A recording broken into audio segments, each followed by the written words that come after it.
Ahora sí. Buenas noches a todos, a todas. Nuevamente desde América Rebelde y también en cooperación con la página La Rebelión se Justifica. Comenzamos una nueva entrevista con el compañero Héctor, del Comité Cerezo de México, que se dedica al trabajo de la defensa, promoción y digamos, educación sobre los derechos humanos. ¿Eh? La situación en México sobre los derechos humanos, prisión política, es cada vez más delicada. Hay muchos casos de compañeros que están presos, otros que están desaparecidos. Y esto lo vimos también hace unas semanas atrás, cuando entrevistamos a la compañera Noemí del Frente Nacional de Lucha por el Socialismo, que, bueno, nos relató eh, estas situaciones bastante graves, ¿cierto? Y que reflejan un país bastante quebrado, una sociedad bastante conflictuada y un poder cada vez más ensimismado y más alejado de las masas del pueblo, qué sé yo, de los trabajadores y campesinos. Buenas noches, compañeros. ¿Cómo están? Buenas noches y gracias por la invitación. Un gusto estar con tu audiencia. Ya. Bueno, para comenzar, le pediría así que si se pudiera acercar un poco más al micrófono. ¿Eh? Vaya. Eh, bueno, para empezar, eh, ¿cómo nace el Comité Cerezo? ¿Por qué el nombre Cerezo? Bien, eso se debe a una circunstancia. El 13 de agosto del año 2001 eh, fueron detenidas 5 personas en la madrugada, 3 de ellas de apellido Cerezo Contreras, Alejandro, Antonio, Héctor, y otras 2 personas, Pablo Alvarado, Sergio Galicia, y fueron detenidos, fueron torturados y fueron enviados a una prisión de máxima seguridad en México, el Cerezo número 1 que le llaman, acusados de haber colocado explosivos en 3 bancos en la Ciudad de México. Eso había sucedido el 8 de agosto. De esos 3 hermanos, pues soy yo uno de ellos. Alejandro tenía 19 años, yo tenía 22 años, Antonio tenía 24 años, éramos estudiantes universitarios de la Universidad Nacional Autónoma de México y digamos que ese es el origen de lo que posteriormente se llama Comité Cerezo México, porque tras nuestra detención y tortura y encarcelamiento, nuestros hermanos mayores, Emiliana y Francisco, que estaban en libertad, conformaron con nuestros amigos universitarios, principalmente un colectivo que se llamó Comité Pro Libertad de Hermanos Cerezo y Pablo Alvarado Flores. Así era el nombre completo. Y es un comité que se dedicó fundamentalmente a luchar por nuestra libertad, demostrando que éramos presos por motivos políticos, que no habíamos cometido ningún delito, pero que la motivación era por nuestro propio activismo que llevábamos como jóvenes estudiantes. Ese es el origen del Comité Cerezo México, un grupo que lucha por la libertad de sus amigos, y en el transcurso de esa lucha, mis hermanos aprenden lo que son los derechos humanos, el lenguaje de los derechos humanos, para qué sirven los derechos humanos, y también pues empiezan a encontrarse con que en México había más presos políticos. Nosotros en el 2001 fuimos encarcelados, pero ya para el 2006, por ejemplo, se tiene ya documentado por el comité cerca de 1000 presos por motivos políticos en México. Entonces, toca esa etapa de represión muy fuerte y es un comité que se va acercando a otros familiares, a otras luchas, no solamente de presos por motivos políticos, sino familiares de ejecutados de manera extrajudicial, y luego a finales del año 2000, con familiares de víctimas de desaparición forzada. Entonces, ese es digamos que el origen, el hecho es ese injusto encarcelamiento de 5 personas. En el momento de de que ustedes son tomados detenidos, ustedes pertenecían al ámbito estudiantil. Ahí era su parte más de activismo como tal. Sí, sí, digamos que éramos, eh, cada uno de nosotros habíamos participado en las huelgas, en los paros estudiantiles, teníamos una revista, habíamos sacado el primer número de una revista, la revista Revuelta, me acuerdo, que era una revista estudiantil donde se podía escribir, discutir, criticar. Habíamos hecho trabajo también comunitario en zonas indígenas del país, alfabetizando, dando talleres de horticultura, panadería, etcétera. Digamos que teníamos un perfil de activistas, de estudiantes, pero no era un perfil destacado, digamos, no éramos dirigentes, no éramos, digamos, como muchos miles, nada más para dar en contexto. Un año antes, en la universidad había terminado una de las huelgas más largas o las más largas en la historia de la Universidad Autónoma Nacional. Cerca de 11 meses estuvo en huelga en defensa de la gratuidad de la educación. Nosotros participamos como uno más en la huelga, en las brigadas, en las guardias, y el movimiento estudiantil, digamos, estaba golpeado porque esa huelga se terminó con la ocupación militar de lo que se llamó la Policía Federal Preventiva, que eran militares vestidos de policías, que ocupó la universidad, rompió la huelga y detuvo a cerca de 1,000 estudiantes, ¿no? Para romper la huelga. Digamos que un añito después es nuestra detención, todavía hay un movimiento fuerte, aunque golpeado, aunque disminuido, pero digamos que todavía existía ese movimiento. Y para irnos un poquito más atrás, en el contexto, pues en México, en el año 2000 hubo un cambio de partido en el poder, después de 70 años de gobernar el Partido Revolucionario Institucional, el PRI, ese partido heredero desde la Revolución Mexicana del 10-19, digamos que un solo partido gobernó y en el año 2000 pierde las elecciones y muchos llamaron la transición a la democracia. El año 2000 hubo como una fiesta democrática, una primavera democrática para mucha gente, porque se terminaban 70 años de un gobierno de un solo partido, pero no fue, digamos, un viraje hacia la izquierda o hacia el centro, digamos.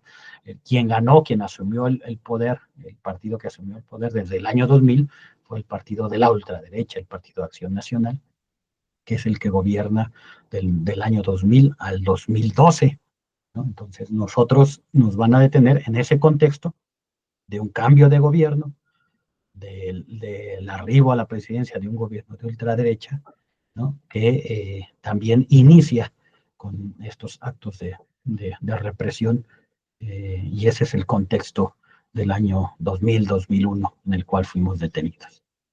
Ahora, la represión contra los estudiantes en México es de antigua data, porque cuando se produce en París la revuelta de mayo del 68, México también tiene su propio mayo del 68 y que desemboca en una matanza bastante grande de estudiantes. Y eso fue bajo gobierno del PRI. Sí, sí, sí, efectivamente son dos grandes momentos, el 2 de octubre de 1968, que culmina con una masacre en la plaza de Tlatelolco, cerca de 300 jóvenes ejecutados o asesinados por motivos políticos, y 1971, 10 de junio de 1971, donde hay otra masacre. En el momento que los estudiantes después del 68 vuelven a articularse y vuelven a salir a la calle, casi 3 años después, viene otra gran masacre el jueves de Corpus Christi, le llamamos aquí en México, y ese digamos que sí son los dos grandes antecedentes de represiones hacia el movimiento estudiantil por parte del PRI, que es el gobierno de ese entonces. Ahora, al haber, digamos, una continuidad represiva, ¿cierto?, en el gobierno del PAN de Vicente Fox, ¿cierto? Sí. ¿Cómo explican ustedes esa continuidad represiva en gobiernos de signos que supuestamente tendrían que ser diferentes. ¿Cómo se Bueno, explica, por ejemplo, las matanzas estudiantiles bajo gobierno del PRI, siendo que era heredera de la Revolución Mexicana? sí, digamos que el mismo PRI, ya en los años 50, ¿no? Deja de ser ese representante de una burguesía nacionalista heredera de la Revolución Mexicana. En los 50 son las grandes movilizaciones obreras en México, principalmente ferrocarrileros, ¿no? Mineros. Posteriormente viene el movimiento médico y luego el movimiento estudiantil, pero ya de los 50, digamos que se agota un modelo en México, ese modelo que nos vendieron del México por revolucionario, que también hay que decirle a la gente, a veces pensamos que quienes ganan en la Revolución Mexicana son los héroes como Zapata o Villa, y no, la Revolución Mexicana culmina con el asesinato de Emiliano Zapata y Francisco Villa y el arribo al poder de un grupo, el Grupo Sonora, que es el grupo que representa a la pequeña burguesía y a la burguesía y que desarrolla ya un proyecto de país burgués, por supuesto dependiente siempre económicamente de los Estados Unidos, pero digamos que los triunfadores, los herederos reales de la Revolución Mexicana no son los revolucionarios, ellos fueron asesinados, sino es un grupo político económico que asume el poder y que empieza a desarrollar con sus contradicciones pues el capitalismo en México. Digamos que la etapa más progresista en México es con Lázaro Cárdenas en los 30, ¿no? Digamos que lo más progresista que pudo llegar a ser ese gobierno, la nacionalización del petróleo, el reparto agrario, etcétera, pero después de los 40, pues viene ya un retroceso o una regresión paulatina de las mismas conquistas sociales derivadas de la propia Revolución Mexicana. Ya cuando llegamos a los 60 hay una gran crisis política, fundamentalmente, no una crisis económica, hay una bonanza económica, crece México al 7% del Producto Interno Bruto durante décadas, le llaman el milagro mexicano, pero ya hay una crisis de legitimidad y una crisis política profunda a partir de los 50, 60, 70, en el auge del movimiento popular, independiente, sindical, campesino, obrero, viene también el nacimiento del movimiento armado revolucionario, ¿no? Y el modelo, digamos, encuentra otra crisis muy profunda en 1994, ¿no? Siendo el prismo, cuando se entra en vigor el Tratado de Libre Comercio con Estados Unidos y Canadá, y viene el alzamiento zapatista, y en el 96 viene el surgimiento del Ejército Popular Revolucionario. Digamos que se agudizan las contradicciones, y la salida a esa gran crisis de los 90, desgraciadamente no pudo capitalizarse hacia el lado de las fuerzas progresistas o revolucionarias, sino quien, como una forma de mediatizar la lucha y una forma también de cambiar de un modelo ya priista de 70 años, pues hace un relevo, digamos, y entra ese relevo el Partido Acción Nacional, el PAN, con una ultraderecha, con un discurso liberal, democrático, ¿no? Pero al fin de cuentas, con el objetivo de profundizar el proyecto neoliberal en México, que el mismo PRIismo impulsó a partir de 1982, pero no logró realmente aplicarlo como hubieran querido, y el relevo, digamos, es el panismo, para poder profundizar, y efectivamente hacen muchísimas reformas de corte neoliberal, hay un retroceso en todos los derechos sociales, económicos, y también pues le toca enfrentarse a ese movimiento popular que por un lado vía electoral quería un cambio, y el otro movimiento popular que vía las calles también estaba pugnando por un cambio. Ahora, México o sea, a lo largo de toda la historia del siglo XX, han habido muchos movimientos armados propios, digamos, anteriores a la Revolución Cubana incluso. Eh, pero ¿cómo influye el triunfo en Cuba de la Revolución? Digamos que el 1962 es como el fin y el inicio de una etapa en México, Porque en 1962 ejecutan a Rubén Jaramillo con toda su familia aquí en el estado de Morelos.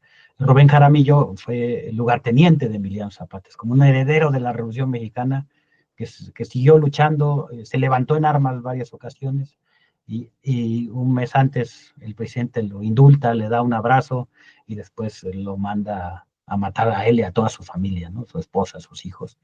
Y Rubén Jaramillo, digamos que es como el último revolucionario de la Revolución Mexicana, pero también es el iniciador de ya la nueva revolución o la revolución socialista como están planteando, ¿no? Y a partir de él viene un resurgimiento o un surgimiento de muchas organizaciones armadas y efectivamente la revolución cubana va a tener una influencia profunda, sobre todo en que la gente ve como una posibilidad real, tangible, el hacer una revolución socialista. Incluso, bueno, México compartimos miles de kilómetros de frontera con Estados Unidos, pero sí, sí es un factor importante ideológico, es importante para muchos de los grupos mexicanos, pero también es justo decir que no tuvieron una influencia directa del proceso revolucionario cubano, o sea, no tuvieron,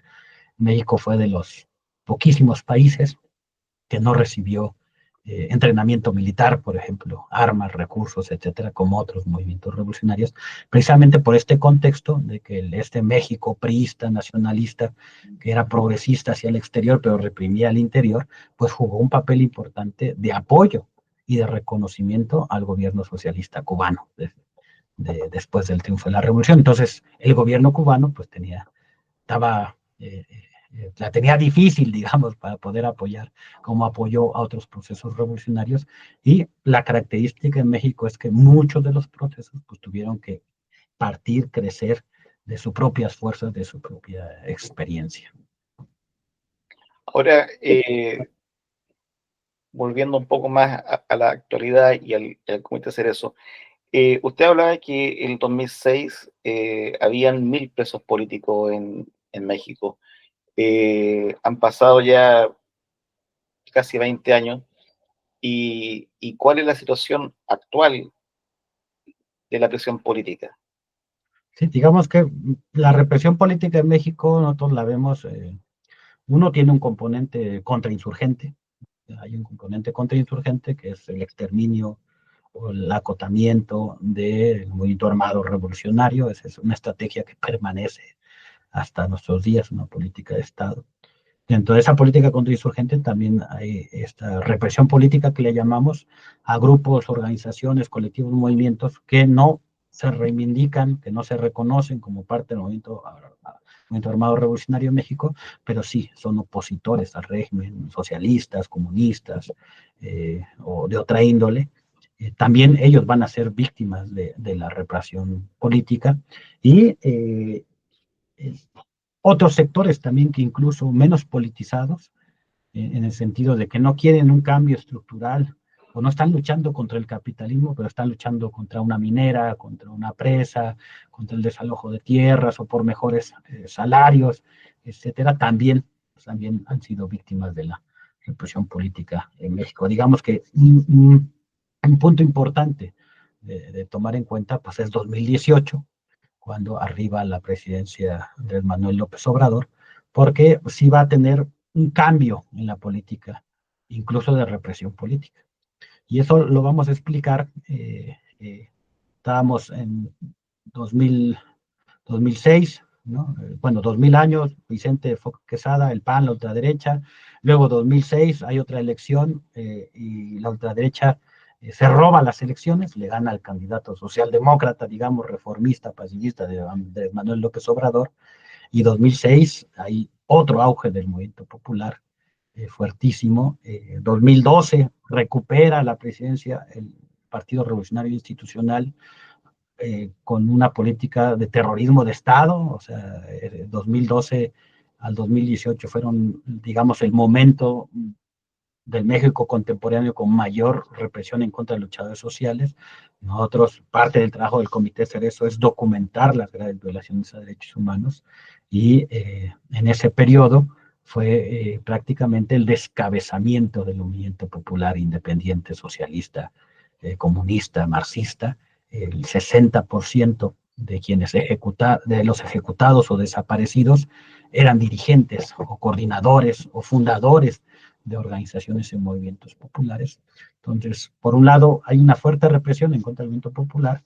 Muchas organizaciones las logran desintegrar, las logran sacar del escenario político, ¿no? Y eso va a explicar cómo el movimiento anticapitalista o revolucionario se ve disminuido, se ve muy golpeado, y el movimiento reformista, socialdemócrata, que se dice antineoliberal, aunque nunca anticapitalista, logra capitalizar ese descontento y logra a través de Andrés Manuel Obrador, López Obrador, en el 2018 arribar a la presidencia, ¿no? Digamos, está, y en términos más clásicos, digamos, es una pequeña burguesía reformista, ambivalente, conciliadora, que logra aglutinar el descontento popular de todos estos años de priismo y del panismo, y logra, con una propuesta progresista, arribar a la presidencia, y una vez que lo hace, por supuesto, su mismo carácter conciliador va a hacer que pues pacte con la oligarquía, ¿no? Y si bien ha tenido medidas que podríamos llamar progresistas, paulatinamente ese pacto lo va obligando pues a cada vez plegarse más a los intereses de la oligarquía que a los propios intereses o a las promesas que les hizo al pueblo. 2018, lo que hemos documentado es que baja la represión a nivel de números, de cantidad, baja la represión política en México. No es que no exista, no es que no se mantenga vigente, no es que no haya desapariciones forzadas, ejecuciones, prisión, tortura, se mantiene, pero digamos que estadísticamente baja. Hoy podemos documentar cerca de 100 presos por motivos políticos en México. Si lo comparamos hace 20 años, 1000, hoy 100. O si comparamos el año 2014, cuando fue la desaparición de los 43 normalistas de Ayotzinapa, en ese mismo año desaparecieron a 89 luchadores sociales. O sea, fue 89 luchadores sociales víctimas de desaparición forzada documentados en un solo año, ¿no? Hoy tenemos que en un año hay 7, hay 6, hay 5, etcétera, ¿no? Entonces, sin dejar del Estado tener una política contrainsurgente y de represión política, digamos que ha disminuido respecto a otros sexenios. O sea, la represión de parte del Estado no es solamente hacia los grupos armados, sino que es a todo el que sea opositor. Sí, sobre todo, Social, digamos que sindical, estudiantil, a todo. sí, o sea, movimientos armados realmente en el 2007 tenemos la desaparición de Edmundo Reyes Amaya y Gabriel Alberto Cruz Sánchez, integrantes reivindicados por parte del Ejército Popular Revolucionario, una de las guerrillas vigentes o actuales en México. Son dos, nada más, o sea, dos, digamos, militantes armados clandestinos. Todos los otros que tenemos documentados del 2006 a la fecha, que son casi 260, es gente del movimiento social, movimiento popular, estudiantil, sindical, campesino, indígena, ¿no? Y de todas las corrientes, digamos, progresistas que puede haber, que simplemente al oponerse a un modelo neoliberal fueron víctimas de la represión, ¿no? Lo que magnifica las cifras de terror en México, porque en México hoy, según cifras oficiales, hay 130,000 desaparecidos, ¿no? Sí. Hoy, ¿no? Y gente dice, bueno, ¿cómo explicamos que esa cantidad de desaparecidos, el desplazamiento forzado, las detenciones arbitrarias, etcétera, etcétera? Y hay una explicación que al menos nosotros le hemos tratado de documentar, de compartir, es que efectivamente, regresándonos al año 2006, cuando entra Felipe Calderón a la presidencia y lanza lo que llaman la guerra contra el narcotráfico, un poquito lo que, si vemos ahorita Ecuador, lo que está pasando, es un poquito lo que vivimos en el 2006, claro, con sus características propias, ¿no? Pero bueno, se inventan su enemigo interno y el objetivo, pues, es disciplinar a la sociedad mexicana ¿no? A ese modelo neoliberal. Entonces, la desaparición forzada, la ejecución, la tortura, la prisión se va a masificar a muchos sectores de la población e incluso nosotros decimos a los no organizados. O sea, hay una política sí dirigida, pensada al movimiento social organizado o movimiento popular, pero también esa política es al no organizado, ¿no? Nosotros decíamos en pocas palabras, si estás organizado te voy a pegar por estar organizado. Si no estás organizado, también te voy a pegar. Y la gente dice, bueno, ¿por qué me pegas a mí si yo no estoy Pero, organizado? Para que no se te ocurra organizarte algún día. pero al final de cuentas, el pueblo que se moviliza, ¿cierto? Que se organiza, está sometido a una doble violencia. Una por parte del Estado y sus fuerzas represivas, y otra también por parte del narcotráfico, que también es como un poder real con conexiones con el Estado. Eh, ¿Cómo opera eso? Sí, y eso es muy importante tocarlo porque para nosotros el narcotráfico es parte de la burguesía, incluso de la burguesía transnacional. Son empresarios ilegales, sí, pero son empresarios y también desarrollaron o ayudaron a profundizar el modelo neoliberal, ese capitalismo salvaje que conocemos. Fueron una pata, digamos, el narcotráfico, no solamente económicamente, al producir y vender una mercancía y volverse monopolios, sino también como fuerza paramilitar, nosotros le llamamos, para el control y el sometimiento de población o de represión. Nosotros decimos, sí, hay una violencia estructural, capitalista, económica, que nos atraviesa a todos los que somos explotados, pero aparte de esa violencia estructural, hay una violencia dirigida. Y lo que hace el Estado con el neoliberalismo es, yo tengo mis fuerzas armadas, legales, policías, marinos, militares, presidentes, bueno, todo tipo de corporaciones con los cuales también hago, reprimo, etcétera, pero tengo una mano izquierda siniestra, que son los grupos criminales, nosotros llamamos, son grupos paramilitares, los cuales controlan el tráfico de drogas, pero lo hacen en beneficio de una oligarquía nacional e internacional. O sea, para nosotros hay una colusión, no podemos ver separados Pero el también, por ejemplo, narcotráfico del Estado. uno, uno podría pensar que el narcotráfico, los paramilitares, su función sería hacer el trabajo sucio, la guerra sucia. Eh, pero resulta que el Estado también la hace. ¿Sí? Entonces, eh, digamos, ¿cómo se justifica o qué relación hay entre, es decir, ¿para qué le sirve el, narcotráfico al Estado mexicano? Bien, porque los dos son dos componentes de una política de seguridad nacional, Yeah. inclusive de una política hemisférica dictada desde los Estados Unidos. O sea, son dos componentes que existen y que le van a ser tan útiles que hoy muchos analistas o el mismo gobierno llamase, y que se llama progresista, explica la violencia en México por el hecho de la existencia de esos grupos del narcotráfico. O sea, ¿qué nos vendieron? ¿Qué construyeron? Dijeron, es que el narcotráfico se volvió tan poderoso, tan fuerte económicamente, militarmente, que controla estados de la República, incluso ya controla al mismo estado, entonces tenemos un estado fallido, un estado que quiere pero que no puede, ¿no? Entonces ese narcotráfico se vuelve en ese poder al cual no le puedes reclamar, ¿no? Entonces desde los derechos humanos decimos, a ver, los instrumentos de derechos humanos sirven con aquellos grupos que se asumen como de narcotraficantes, pues no sirve. Y a los estados les conviene eso porque va a eludir su responsabilidad. Hoy la presidenta dice, en México no hay desapariciones forzadas, así lo ha dicho públicamente en la mañanera, dice, no hay desapariciones forzadas en México, sí hay desapariciones, pero las comete el narcotráfico. O sea, el Estado mexicano no comete desapariciones, sino es el narco quien comete esas desapariciones, entonces es un problema de seguridad pública. No es un problema de graves violaciones a derechos humanos. ¿No? Es un problema de seguridad pública y se tiene que combatir pues, con mejores militares y con mejores policías.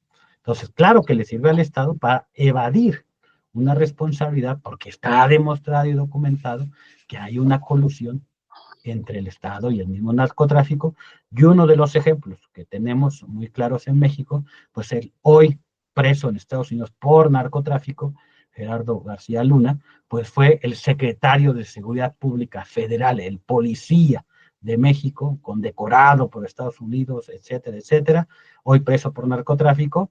Él era parte de ese engranaje en el cual el Estado va a utilizar sus medios legales, pero también sus medios ilegales, bajo un mismo proyecto de país neoliberal. Entonces, al menos en México nosotros no podemos separar, no es un actor independiente el narcotráfico, no es un actor separado de la lógica del Estado y de las políticas económicas que Claro, hoy estamos viviendo. incluso hay autores que plantean que el narcotráfico, al final de cuentas, se sustenta en dos pilares.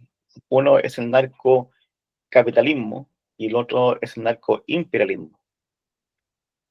Eh, ¿cuál, ¿Cuál es la relación, por ejemplo, entre todo lo que genera el narcotráfico en relación al PIB de México? No es significativo, el narcotráfico no produce más que el petróleo, la minería, que la remesa, que la maquila. O sea, sí es un elemento importante, pero tampoco es como no han querido hacer creer de que es tan importante que la economía se sostiene de eso, no. Eso es un elemento, es una patita de la economía neoliberal que le sirve, sí, económicamente, pero sobre todo le sirve a los gobiernos políticamente. Es la justificación de la militarización del país, de política de seguridad nacional. No es el enemigo interno perfecto, porque todo lo hacen justificando para combatir a ese narcotráfico que son ellos mismos, Claro. ¿no? Ahora, es interesante que lo que usted relata con respecto a la relación paramilitar, narcotráfico con el Estado, es similar a lo que ocurre en Colombia. ¿Ya? Que, lo, que por año, ¿cierto? Cada año los paramilitares asesinaban 200 dirigentes sociales como promedio, digamos, y la relación narcotráfico-Estado, paramilitares-Estado, ¿cierto? La represión de parte de los paramilitares contra los campesinos, eh, y eso también se dio también en Nicaragua con la contrarrevolución, con la contra nicaragüense. Eh, que al final de cuentas da como que el narcotráfico, aparte de ser una corriente o banda paramilitar, en el fondo es el cimiento de la contrarrevolución. Sí, efectivamente, y representa el pensamiento más reaccionario, conservador, Más fascista, claro. fascista, ¿no? Y eso es bueno recordarlo, qué bueno que lo mencionas, porque así, digamos, México tiene paramilitarismo, sí, tiene características similares al de Colombia y otros países, sí, también es diferente en otros aspectos, ¿no? Pero en Colombia hubo algo que se llamó Plan Colombia, impulsado y financiado por Estados Unidos. Bueno, en México tenían poca imaginación y le pusieron Plan México, igual financiado y asesorado por Estados Unidos.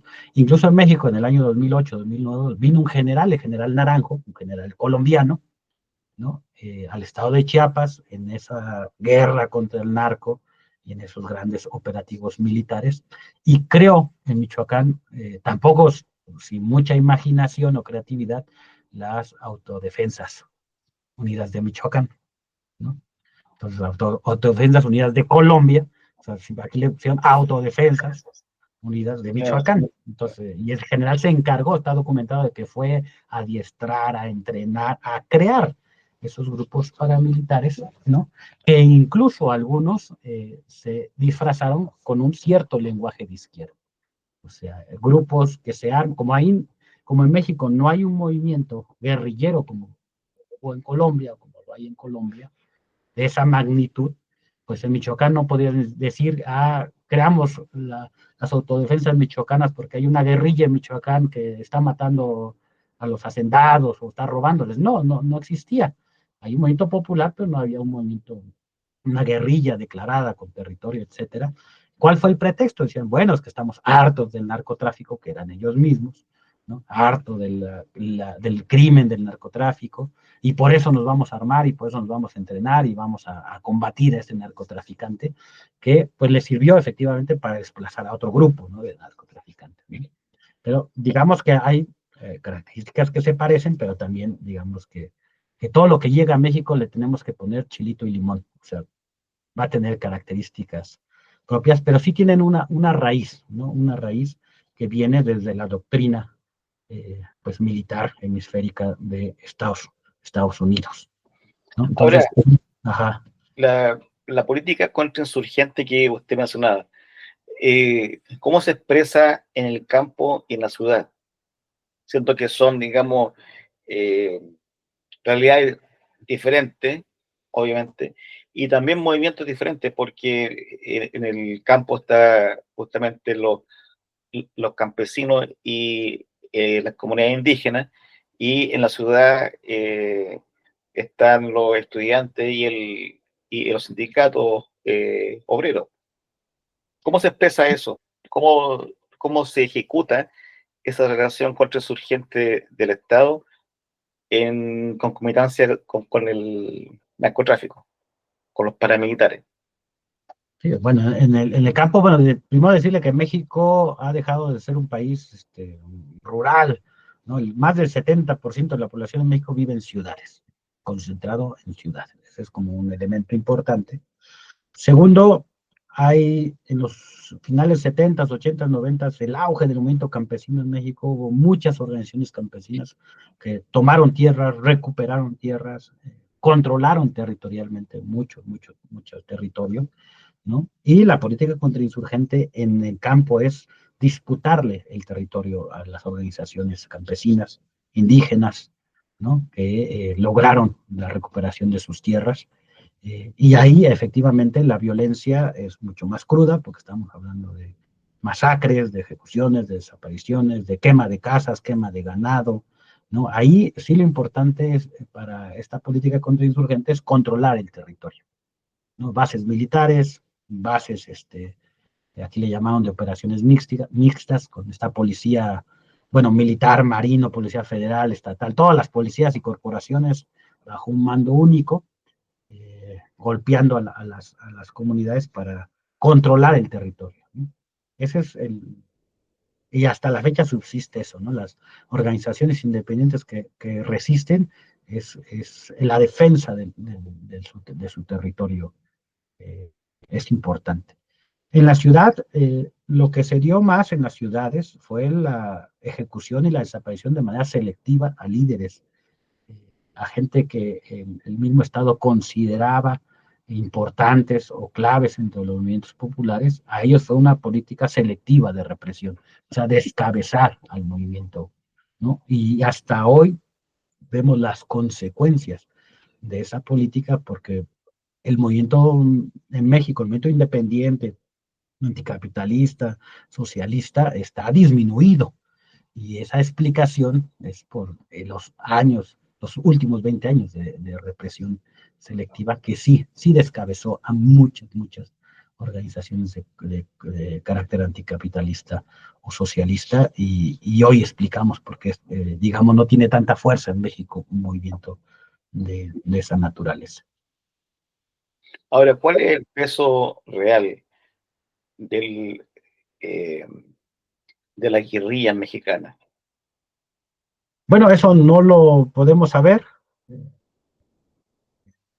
Digamos, simplemente es lo que sabemos es que existe. Existe. un factor que incide en la política mexicana. Claro, uno no lo puede saber porque son movimientos que digamos, son clandestinos, conspirativos, qué sé yo, pero de alguna forma se produce una incidencia política. Hay un sector de la población de trabajadores campesinos que lo sigue. Eh, Hay encuentros masivo que hace, por ejemplo, los zapatistas. Hay otros compañeros de otros movimientos que sacan sus publicaciones, sus análisis. Eh, eh, Tiene un peso real, es un factor importante.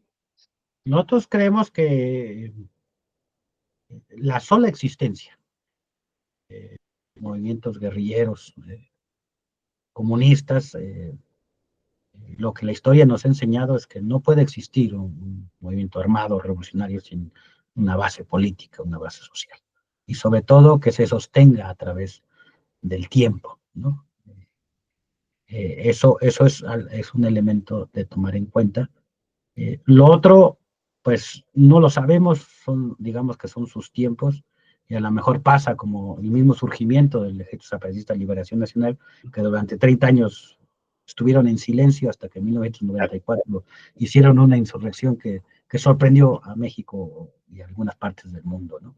Entonces no sabemos qué esté pasando, lo que sí sabemos es que sí existe, así como existe en México un reformismo, así como existe un antineoliberalismo, pero no anticapitalista, también existen fuerzas comunistas que vía la lucha armada se están proponiendo un cambio de país.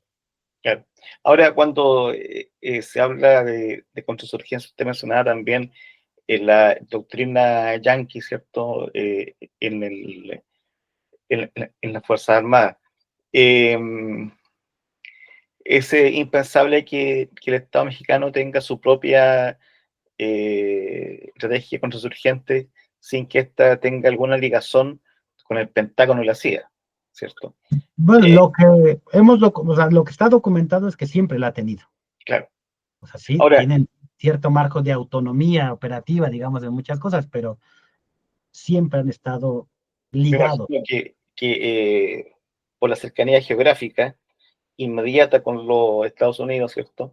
Eh, eh, y también por la importancia de México a nivel del continente latinoamericano, por su economía, qué sé yo, Estados Unidos debe estar metido en el Estado mexicano, pero eh, con todo, ¿cierto? En las Fuerzas Armadas, a través de la DEA, a través de los tratados militares de cooperación, de inteligencia. Hay un sinfín de agencias norteamericanas, ¿cierto? Que, bueno, que hacen acciones encubiertas, que es histórico. Eso se nota, hay un movimiento mexicano que vaya en la denuncia de eso. Bueno, hoy casi no lo hay, ¿no? Y vamos a explicarlo a partir del 2018, con el arribo del gobierno de Andrés Manuel López Obrador, que en el discurso revive la retórica nacionalista, ¿no? No antiimperialista, pero sí nacionalista. Digamos que cambia la forma de describir esta dependencia. Antes del 2018 era abiertamente documentado que, por ejemplo, la Marina Armada de México era el brazo ejecutor de la CIA en México, o sea, era el mando directo, en los operativos iban militares norteamericanos, armados, encabezando los operativos en México en contra, entre comillas, del narcotráfico. O sea, la relación era muy estrecha. Hoy esa relación se mantiene, pero es mucho más, se cuida más el gobierno Solapada. mexicano, más solapada. O sea, el mismo Tratado de Seguridad Hemisférica sigue vigente, los mismos convenios, no solamente de capacitación con Estados Unidos, sino con Israel, siguen vigentes. Pues eso no ha cambiado, nomás que ahora no lo presumen. Ahora no es la idea de aparentar o de proyectar una fuerza, un Y ese apoyo. acuerdo con Israel sigue vigente a Sigue pesar vigente. de todo lo Sí, que está ocurriendo en Gaza. sí. Incluso lo que presumen los gobiernos es eso, ¿no? Nuestras policías, los mejores capacitadas, entrenadas, con los mejores policías de Israel. Eso Ahora, con todo esto que usted relata, prisión política, desaparecido, tortura, política contrasurgente, relación Estado paramilitar, narcotráfico, ¿existe democracia en México o hay una dictadura? No, siempre hay que remitirnos a la pregunta clásica de democracia para quién, ¿verdad? Pero digamos que hay una democracia formal. Hay una democracia formal, hay una democracia burguesa, eso sí lo hay, sí lo hay en México. No podemos calificar al gobierno mexicano como una dictadura, no. No. Digamos, en términos más abstractos, sí existe la dictadura del capital, pero digamos, la forma de gobierno es una forma liberal burguesa. Eh, o sea, Obrador sí llegó al poder mediante los votos, 30 millones de votos, eso es real. O sea, sí capitalizó el descontento del pueblo mexicano, o una parte, o la mayoría de la parte, pero digamos que a pesar de ser un gobierno formalmente democrático, una democracia liberal, eso no le quita el componente, pues, de su naturaleza como Estado burgués, de ser un Estado que reprime sobre todo a quienes van a cuestionar el régimen capitalista, ¿no? O sea, se, se podría ir un poco más allá y pensar que la democracia en México es una democracia contrainsurgente. Digamos que es una democracia que aplica políticas contra insurgentes, sí, por supuesto, pero nunca las va a abandonar. Mientras haya fuerzas, movimientos que quieran cambiar el capitalismo, la política se va a tener vigente. Lo que sí es que al no haber una insurgencia pública con territorio, ¿Mm? que digan, que estén disputando abiertamente, efectivamente la política contrainsurgente no se va a presentar en primer plano, va a estar más soterrada, ¿no?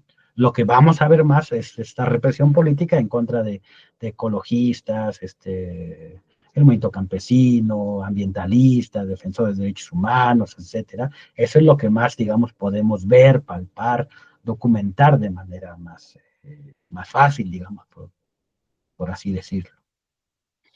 En América Latina se da mucho en el ámbito sindical la existencia de la burocracia sindical, ¿cierto? Los sindicatos altamente burocratizados, cooptados por el Estado o por los gobiernos, y que han perdido enormemente, casi en completamente, ¿cierto?, su independencia de clase, su autonomía. ¿Cuál es la realidad en México? Bueno, en México hubo un fenómeno, eso que tú mencionas le llamamos aquí el charrismo, porque hubo un líder sindical que le apodaban el charro, que representaba ese movimiento obrero cooptado, ¿no? O ese movimiento obrero que iba no por sus reivindicaciones como clase, sino que apoyaba, era el pilar del régimen priista de ese entonces.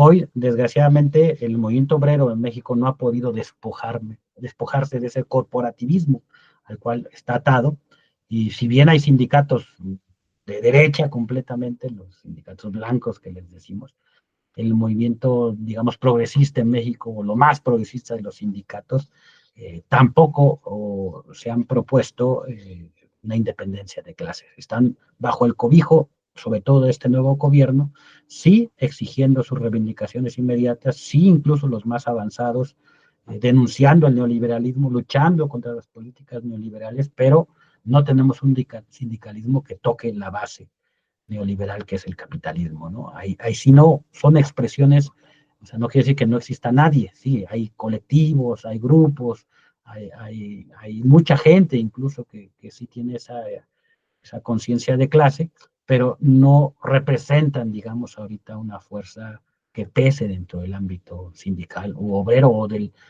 obrero formal o informal, ¿no? También una de las características en México es que hay más trabajadores informales que sindicalizados.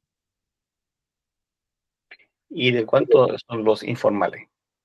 De los informales estamos hablando cerca de 40 millones Pero en y de los porcentaje, fiscales estamos hablando de menos de 20 millones.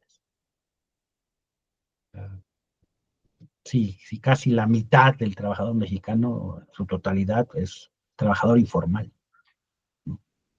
ya. Ese es otro gran reto, ¿no? Para la organización de la clase Claro, trabajadora. cómo se organizan los trabajadores informales, porque al final de cuentas, el amplio movimiento sindical, ¿cierto? Representa a los trabajadores formales, que tienen contratos, que son parte de la empresa, pero los informales no tienen sindicato. ¿No? Incluso están bajo el esquema del outsourcing, ¿no? De la tercerización. No tienen representación legal, no tienen contrato, son trabajadores eventuales, si bien les va. Y ahorita las expresiones más, digamos, más conscientes de esa problemática quieren crear el sindicalismo dentro de ese trabajador informal, ¿no? Lo que sí hay organizaciones del movimiento urbano popular que son de comerciantes ambulantes, punto. Sí hay grandes organizaciones de comerciantes ambulantes, le llamamos los que están en la calle, ¿no? Que sí se organizan como gremio y luchan por sus propias reivindicaciones, sobre todo espacios de venta, ¿no? Ahora con Trump más claramente, pero antes con otros gobiernos también se da esta política antimigratoria, antimigrante, ¿cierto? Se ven marchas interminables de ciudadanos de El Salvador, Guatemala, México también, ir hacia la frontera norteamericana. Eh, Eso produce también un montón de violaciones a los derechos humanos en transcurso de esas marchas, las mafias que ahí operan, sin contar lo que ocurre posteriormente dentro de Estados Unidos. Eh, ¿hay, ¿Hay alguna relación entre los movimientos de los derechos de inmigrantes con los derechos humanos más al interior de México? ¿Hay un solo bloque? Hay poco se expresa, hay una poca relación. Incluso los movimientos que defienden al migrante dentro de Estados Unidos con los que están dentro de México. Incluso ese ha sido uno de los grandes problemas incluso del movimiento campesino. Y lo que están viviendo es que lograron recuperar muchas tierras y hoy se están yendo todos a Estados Unidos y se están vaciando sus comunidades, ¿no? Y no se ha logrado hacer ese trabajo político, digamos, con el que se va, el migrante. No hay una expresión, digamos, política. Sí hay expresiones de colectivos de derechos humanos, de gente de la iglesia humanista. Sí, sí hay muchas expresiones de gente que ayuda, pero digamos de un movimiento político, no, todavía en México no vemos eso. No. Volviendo al comité hacer eso, eh, el comité participa en algún frente por la libertad de los presos políticos, por la defensa de los derechos humanos, más amplio, más diverso. Digamos que en el mundo de los derechos humanos en México nosotros somos parte de la red de todos los derechos para todos y todas, la red TDT, que es la red más grande en México que aglutina cerca de 80 organizaciones de derechos humanos. Digamos que somos partes de esa red, es por un lado. Por el otro lado también somos jurado del Premio de Derechos Humanos don Sergio Méndez Arce, un premio que año con año se da tanto en título individual a personas como a colectivos o organizaciones, y es un premio de las organizaciones para las organizaciones. Ahí no interviene el gobierno ni financia, sino es un reconocimiento. Somos parte de ese premio, don Sergio Méndez Arceo, parte de la organización del jurado. También ya en el tema específico de la desaparición forzada, somos parte de la campaña desde el año 2010, la campaña nacional contra la desaparición forzada, donde se aglutinamos a familiares de víctimas de desaparición forzada, colectivos, pero también organizaciones de derechos humanos, organizaciones populares e indígenas, ¿no? Es una coordinación amplia que tiene un tema específico que es luchar contra la desaparición forzada, la presentación con vida de todos los detenidos desaparecidos. Y en el ámbito de presos por motivos políticos, no existe en México, digamos, coordinaciones. Hoy no. Cuando había 1000 presos, sí había las grandes coordinaciones nacionales por la libertad de los presos políticos, de la cual fuimos parte. Hoy no existen esas grandes coordinaciones, pero sí, digamos, desde los derechos humanos apoyamos, acompañamos en la lucha por la libertad a organizaciones como el Frente Nacional del Socialismo, que tienen presos, o a otras organizaciones que también tienen presos y nosotros, digamos, damos el acompañamiento desde la herramienta de los derechos humanos, ¿no? Y por temas específicos pertenecemos a diferentes coordinaciones. Por ejemplo, también hay, para el caso específico de la desaparición forzada del Mundo Reyes Amaya y Gabriel Alberto Cruz Sánchez, somos parte del Comité Internacional de Solidaridad, donde Madres de Plaza de Mayo, línea fundadora, el Partido de Trabajadores de Bélgica, diferentes actores a nivel internacional, nos articulamos para tratar de apoyar a los familiares en su demanda por presentación con vida. Entonces, sí somos como, pertenecemos a varias redes, a varias articulaciones, digamos, dentro del movimiento de derechos humanos, ¿no? Que es nuestra herramienta, y desde nuestra herramienta apoyamos al movimiento popular. Ahora, un sector de la población que siempre es sumamente vulnerable son los niños y adolescentes, ¿cierto?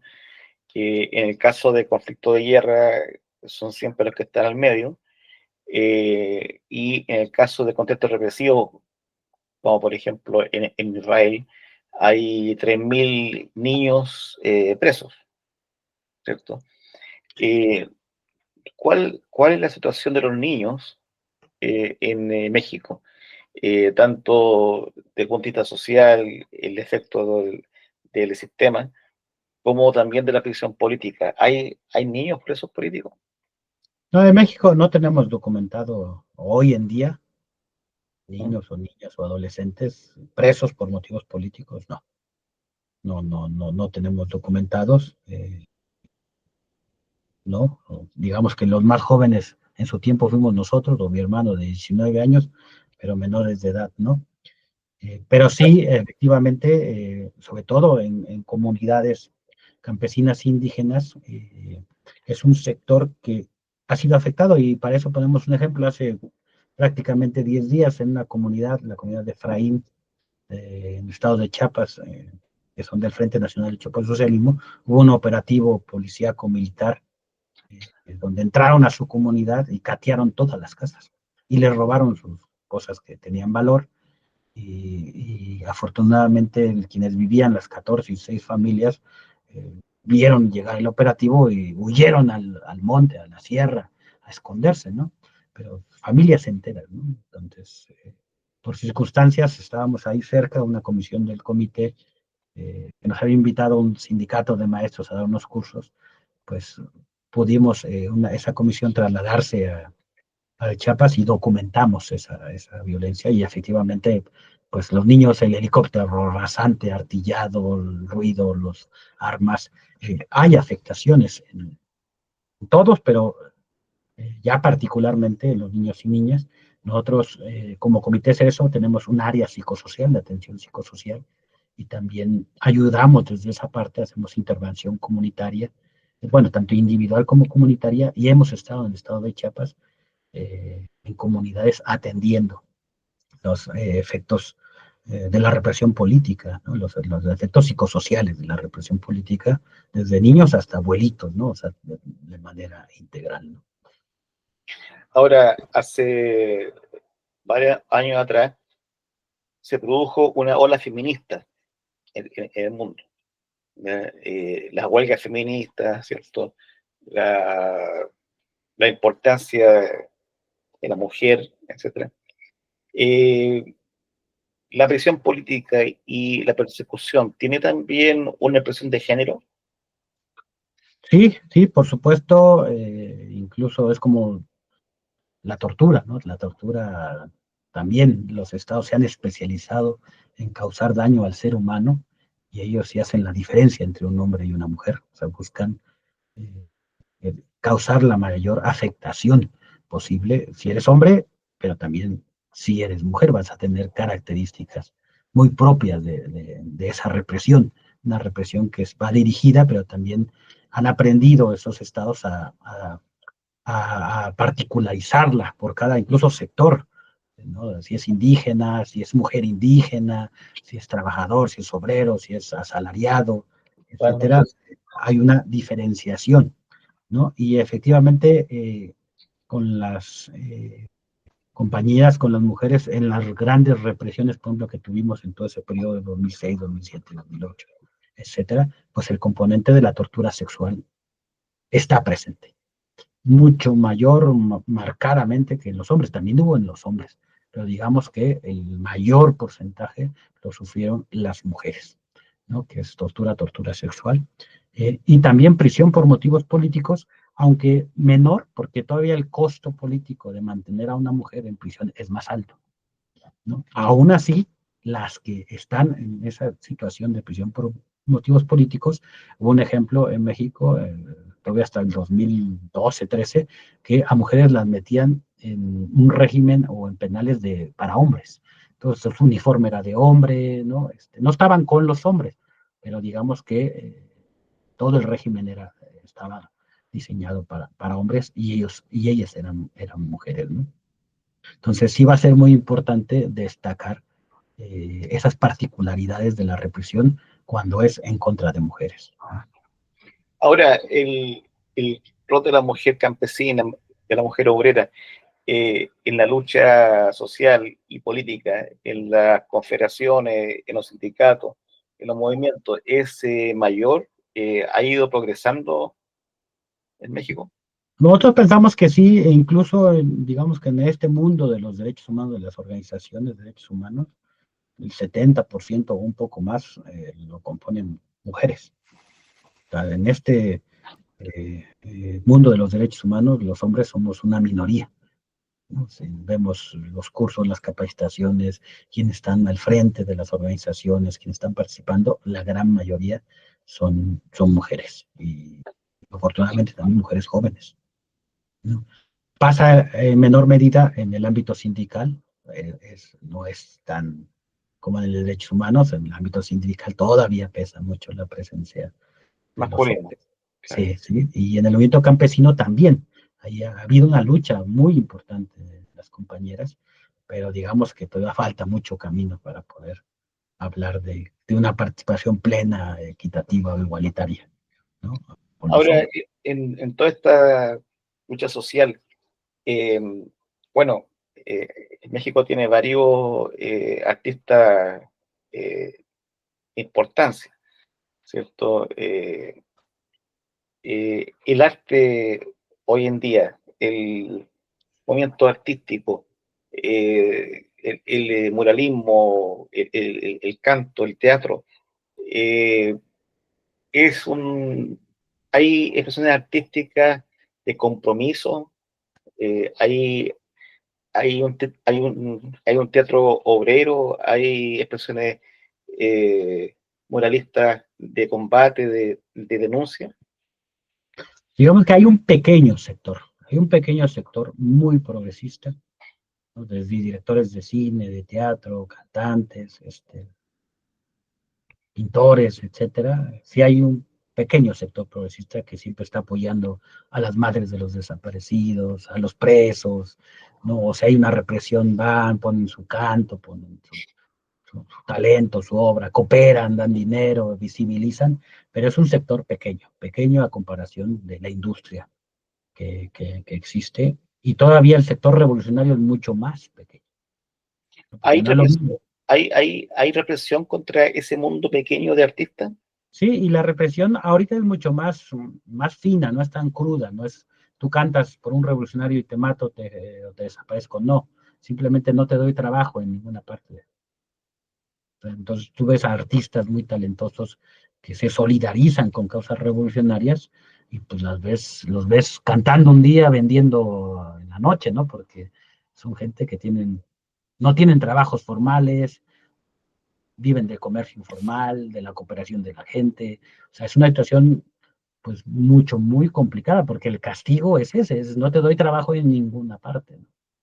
En los 50 en Estados Unidos se produjo ese movimiento fascista que era el macartismo, ¿cierto? Mm. Que eran listas negras en Hollywood de los escritores de guiones, de actores, qué sé yo. Muchos guionistas trabajaban con seudónimos. Eh, ¿Se podría decir que en México hay un macartismo también? Digamos que no, no, son características diferentes. O sea, la misma censura, o sea, por un lado, es un gobierno que es progresista y sí ha dado un impulso, sobre todo a conciertos masivos, a actos masivos populares, y una parte de ese mundo artístico les dio trabajo, o sea, los cooptó, trabajan para el gobierno. O sea, mientras tú no hables mal del gobierno, vas Todo a bien. encontrar trabajo y buen trabajo como artista, ¿no? Como nunca lo habías tenido, inclusive. ¿No? Porque antes sí te mataban, sí te desaparecían. Ahora no lo hacen y hasta te dan trabajo, pues mejor me voy con el gobierno. El otro sector, el que no, el que sí critica al gobierno, el que sí, pues más bien es no te veo, no te oigo, no existes. O sea, es un vacío. ¿No? O sea, ahorita no te voy a pegar directamente, no lo necesito. Simplemente no existes, no te escucho, no te veo, no te promociono, no te saco en periódicos, en nada. O sea, prácticamente hago como si no existiera. Y eso es a lo que estamos enfrentando muchos movimientos populares, muchas organizaciones de derechos humanos que tenemos un carácter de acompañar al mismo movimiento popular, de que tenemos un vacío terrible, ¿no? Ahora, en toda esa censura y cerco informativo, eh, tiene un rol importante la prensa oficial. Los consorcios de prensa, los que son dueños de los canales y los diarios. Eh, ¿Cuál es la situación en México de la prensa alternativa? ¿Hay un desarrollo fuerte ahí o es débil todavía? Es débil, digamos que ya pasamos el boom del periodismo alternativo, las radios comunitarias. Sí, o sea, cuando hubo mucha represión hace 10, 15, 20 años, efectivamente los medios alternativos eran grandes, eran fuertes, había una necesidad, había movimientos populares fuertes que impulsaban eso. Hoy son los menos, o sea, lo que vivimos es, por un lado, decíamos, el arribo al poder de la socialdemocracia reformista, con un discurso de izquierdo que coopta la mitad de la izquierda, ¿no? Y la mitad de la izquierda se vuelve gobierno, la otra mitad que no se vuelve gobierno, que se mantiene firme, pues está acotada, ¿no? Está sobreviviendo mucha de ella, y efectivamente sus medios de comunicación se ven disminuidos. No estamos, digamos que en el mejor momento de la prensa alternativa o de medios de comunicación alternativa de México, no. Sí los hay, sí, hay esfuerzos, hay publicaciones, hay radios, pero digamos para la cantidad de estados de la República y de habitantes del país, somos una minoría, ¿no? El gran reto es eso, es crecer y multiplicarse, pero digamos que ahorita no estamos digamos, en un buen momento comunicacional, estamos picando piedra, así, ¿no? Están picando piedra. Y con todo porque usted cuando me cuenta todas estas cosas, yo veo ahí un monstruo, pero de 1000 cabezas, con miles de brazos, eh, muy fuerte, muy fuerte, y al frente veo una figura chiquitita, con muchas ganas de avanzar, dar la pelea, pero con fuerzas muy limitadas. Eh, y entre medio de eso, ¿cierto? Está toda esta cosa electoral que tampoco es muy clara, muy pura. Entonces, ¿cuál es la vía, digamos, cuál es la salida para el pueblo mexicano? Y nosotros creemos, ¿no? Que este modelo, digamos, progresista, digamos, que se autonombra progresista, eh, al pasar el tiempo, los años, se va plegando a la derecha, o sea, se va volviendo lo que quiso combatir, ese es un proceso que se va a agotar ese modelo, incluso económico. Es decir, que en México, por ejemplo, una de las cosas que sí ha hecho el gobierno, pues es dar apoyos económicos a madres solteras, a personas adultas mayores, a niños, becas de estudiante, beca de madre soltera, beca para discapacitados, o sea, sí ha invertido dinero para un sector de la población, lo cual eso le ha ayudado no solamente a tener una base electoral garantizada, sino a amortiguar esas contradicciones de clases. O sea, hay pobreza y hay crisis, pero no se siente como tal por el apoyo de los programas sociales. Esa es una característica que no existía con otros gobiernos y que también hace que sea más difícil que la misma gente se dé cuenta de la raíz de los problemas. Pero efectivamente es un modelo que se empieza a agotar, se empieza a agotar y se empieza, digamos, hay una regresión de ese mismo modelo al neoliberalismo clásico, digamos, ¿no? Aquí en México antes se pensaba que la ultraderecha iba a dar un golpe de Estado para quitar al gobierno de Obrador y todo eso, entonces decíamos, no, o sea, eso no va a pasar, sino la estrategia es el mismo partido del poder, Morena, el mismo, los que llegaron van a regresar paulatinamente al desarrollo neoliberal y eso efectivamente, por un lado, complica el desarrollo de una conciencia independiente, ¿no?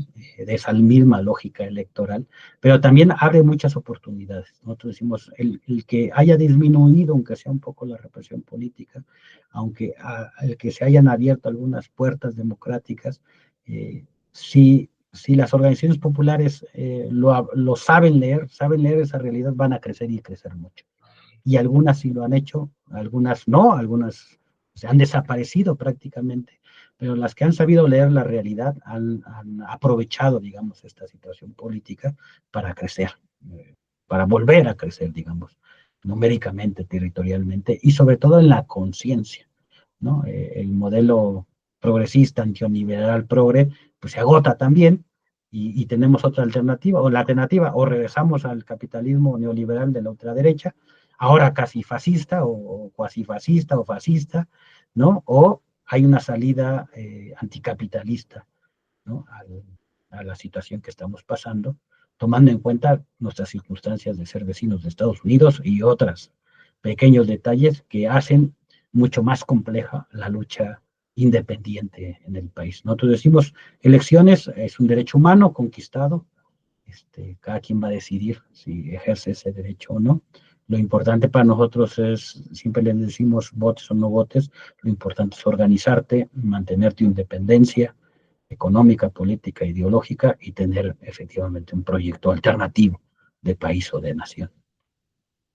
El gobierno de Trump y todo este conflicto interimperialista que está en curso, con China, con Rusia, que sé yo, esta reconfiguración del mundo con sus zonas de influencia nuevas, la disputa, digamos, por la hegemonía mundial y el nacimiento de este nuevo orden imperialista, que todavía no, no nace del todo. Tendrá un brazo construido una mano, pero no todo el cuerpo. ¿Qué incidencia ha tenido en la política interna mexicana, en la sociedad mexicana? Pues es una oportunidad. México es dependiente más del 70% del comercio con Estados Unidos. Somos una economía totalmente dependiente de los norteamericanos. Es la oportunidad para el mismo gobierno mexicano, digamos, si hubiera inclusive una burguesía nacional, una burguesía que dijera voy a desarrollar mis fuerzas productivas, voy a ser potencia capitalista mundial, ya estuviera diversificando el mercado, ya estuviera aliándose con otros, acabando la dependencia económica y lo que vemos es que no. O sea, a nivel económico se va a mantener la dependencia, la crisis en Estados Unidos o en el imperialismo. ¿Puede ayudar a México? Sí, históricamente así fue, en vísperas de la Segunda Guerra Mundial, el gobierno de Lázaro Cárdenas le permitió, incluso antes de la Segunda Guerra Mundial y durante la Segunda Guerra Mundial, mientras Estados Unidos estaba ocupado más en Europa, desarrollar incluso medidas progresistas en la industria en México, o sea, pudo avanzar. Digamos que si hay un proyecto de nación más progresista, le puede servir esta coyuntura, pero si no, pues lo que va a hacer el gobierno, y desgraciadamente otros gobiernos lo han hecho en México, es plegarse a las políticas norteamericanas, sin que haya contradicciones, ¿no? O sea, ¿Cuáles son las contradicciones? El gobierno, el presidente de Claudia dice no a la intervención militar en Venezuela, ¿no? Eso no le gusta a los Estados Unidos. Pero eso no quiere decir que deje de ser dependiente militar y económicamente Estados Unidos de México, ¿no? Claro. O sea, se plegaría en forma sumisa. Digamos que en México es especialista en tener un discurso crítico para afuera, pero por dentro ser sumisos, ¿no? Entiendo. Compañero, estamos llegando al término de la entrevista. Eh, Le quisiera agradecer su paciencia, digamos, para responder tan claramente este interrogatorio largo. Ha sido muy importante lo que usted ha contado porque permite conocer más lo que está ocurriendo en uno de los países más importantes de América Latina, por su tamaño, por su población, por su economía, y también porque eh, por su cercanía con Estados Unidos, desde el punto de vista geográfico. Eh, y también me gustaría dejarlo invitado también para que el Comité Cerezo comprenda que la página América Rebelde está a su plena disposición del comité para que todo lo que ustedes requieran publicar, difundir, denunciar, y a través de ustedes también ponerla a disposición de todos los movimientos sociales con los cuales ustedes puedan tener relación, y también para que la usen, ¿ya? La página América Rebelde está para eso, está para apoyar todas las luchas de los pueblos. Y también pedirle que, bueno, en el tiempo que queda, hiciera algún llamado a los compañeros que van a ver esta entrevista, ¿ya? Eh, y también hacer un llamado para que los compañeros que están desaparecidos vuelvan con vida, ¿ya? Vivos se los llevaron, vivos los queremos de vuelta, compañeros.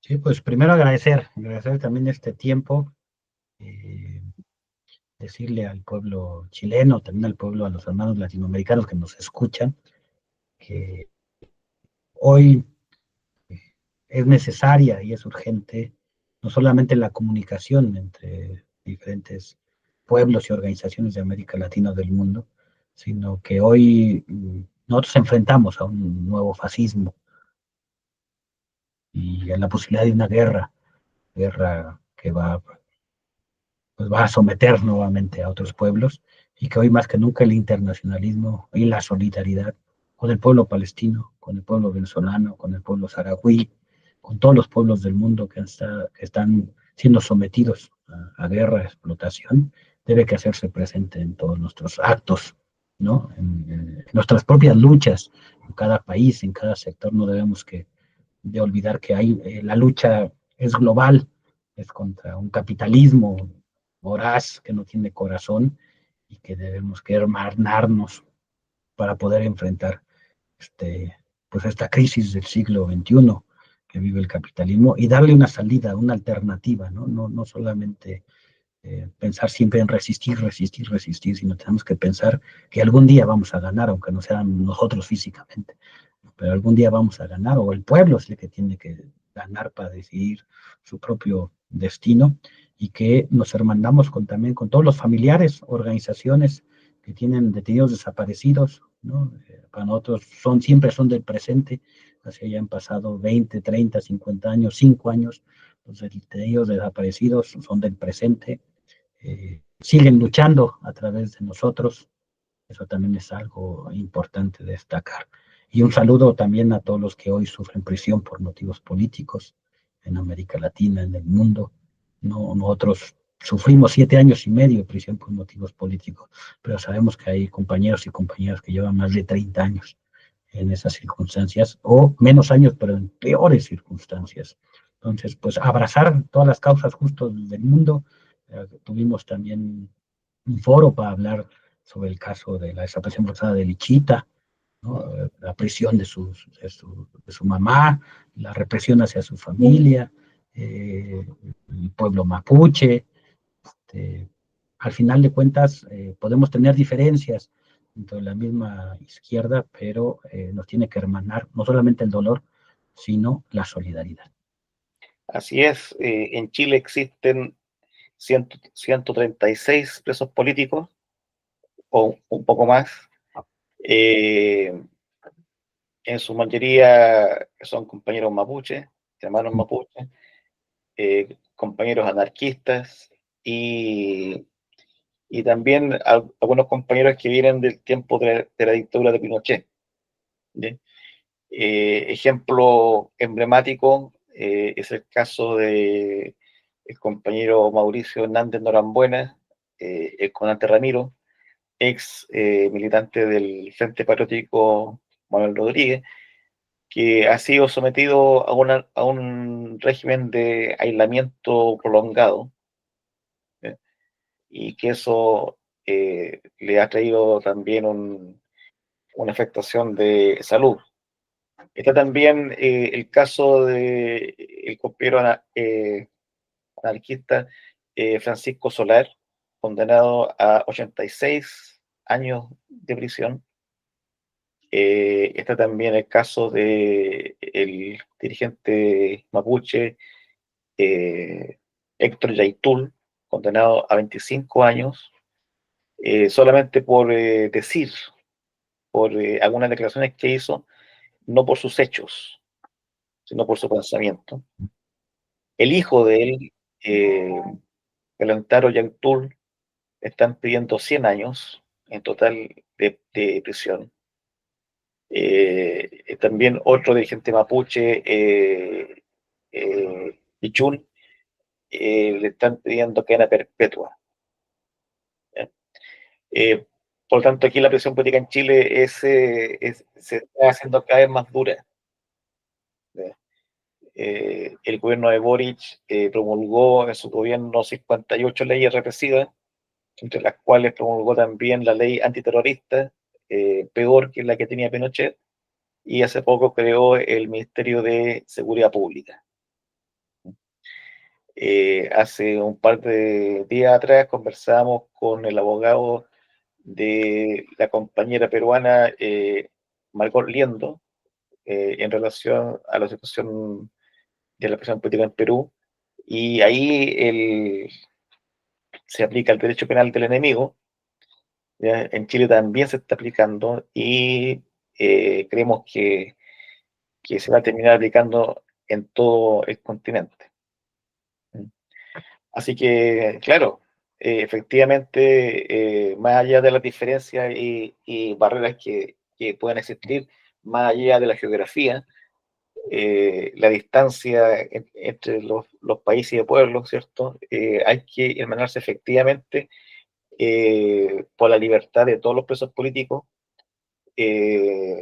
pregar también por la libertad de los compañeros guevaristas en Ecuador, la compañera Gabriela, el compañero Omar Campoverde, en Paraguay también la compañera Carmen Villalba, y así a lo largo del continente y también de Asia y África, son miles los presos políticos. En Turquía hay 10.000 presos políticos. Entonces, bueno, ya hay que converger, unirse y avanzar todos juntos y al mismo tiempo. ¿Mm? Como decía el Che Guevara, que lo sepan los nacidos y los por nacer, nacimos para vencer y no para ser vencidos, ¿cierto? Así que, bueno, muchas gracias nuevamente, compañero, y estamos a su disposición. Pues muchas gracias y pues estaremos en contacto y gracias por construir este puente entre pueblos hermanos. Muchas gracias a usted. Ah, estoy tratando de... Aquí está. Ahí. Cuesta para atrás.